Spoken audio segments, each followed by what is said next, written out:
ने कहा राम की जय। देखिए, किसी चीज को मानने से पहले उसको जानना जरूरी होता है। हम किसी को कब मानते हैं? जब उसको जानते हैं। अब जैसे सत्यनारायण जो व्रत कथा है, पहले तो भगवान की जो कथा है हरि अनंत, हरि कथा अनंत। भगवान की कथा 5 अध्यायों में नहीं कही जा सकती है।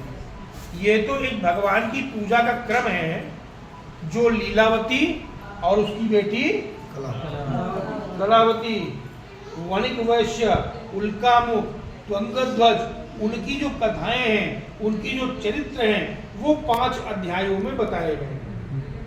भगवान सत्यनारायण की इतनी अनुपम कथा है, इतनी उनकी करुणा और कृपा है, जिसको 5 अध्यायों में कहना संभव नहीं है।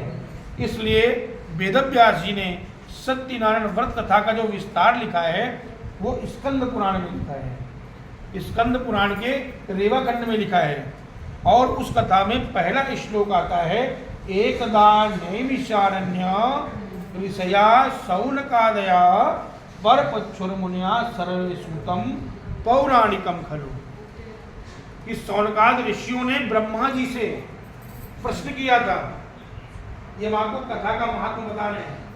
ब्रह्मा जी से प्रश्न किया था कि प्रभु, हमें आप ऐसा सातों, जितना भी 14 भुवन 7 लोक है, उनमें हमें आप वह स्थान बताइए जिससे हम हमेशा भगवान नारायण की प्राप्ति कर लें। भगवान विष्णु हमें कहाँ मिलेगा?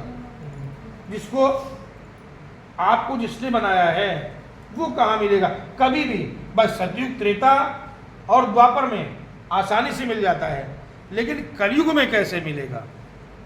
तब ब्रह्मा जी ने अपने मनस चक्र से एक चक्र को उत्पन्न किया जिसको विष्णु चक्र बोलते हैं।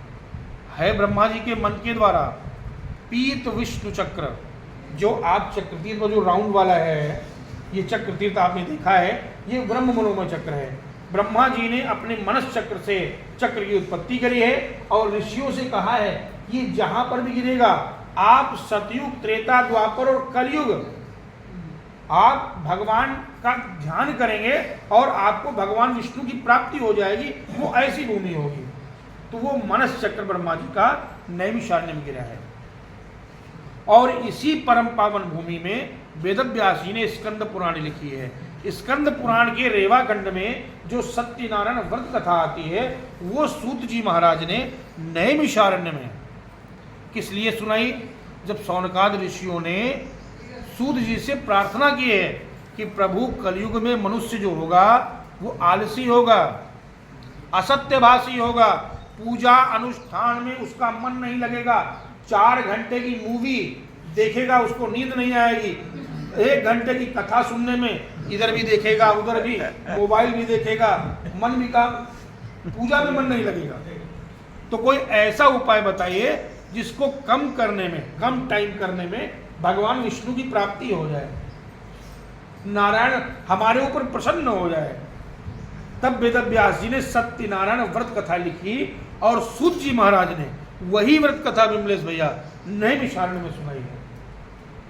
ये सत्यनारायण की कथा, जैसे मैंने संकल्प में कहा था कि आप कामना मांगिए, तो कामना मतलब मेरे पास कोई ऐसा कोई ज्ञान, ब्रह्म ज्ञान तो नहीं है कि आपकी कामना पूरी हो जाएगी, लेकिन मैंने सत्यनारायण व्रत कथा में जो पढ़ा है ना, मैंने उसको सच होते देखा है। मैंने लोगों से संकल्प में कहा कि भाई आप कामना मांगिए, और उन्होंने कामना मांगी होगी और भगवान सत्यनारायण की कृपा से उसको पूरी होते हुए देखा है। तो ये वो भूमि है जो भगवान सत्यनारायण कथा का प्रारंभ स्थल। सत्यनारायण की कथा सारी कामनाओं को पूर्ण कराने वाली है। बस ये है, अब हम संकल्प में ये न मांगे कि हमारे पड़ोसी छत से गिर जाए, कोई नुकसान, ऐसा कोई काम न करें। सत संकल्प करें जिससे हमारे समाज का भला हो, हमारे परिवार का भला हो, हमारे देश का और हमारे हिंदू धर्म का भला हो। इस प्रकार अगर सत संकल्प करते हैं तो हमारा सत संकल्प परमात्मा पूर्ण करता है। वो सत्यनारायण की कथा है। इसलिए आप लोग जो आज सत्यनारायण की कथा श्रवण करने के लिए बैठे हैं, निश्चय ही भगवान सत्यनारायण आपकी उस कामना को पूर्ण करेंगे। बोलिए सत्यनारायण भगवान की जय।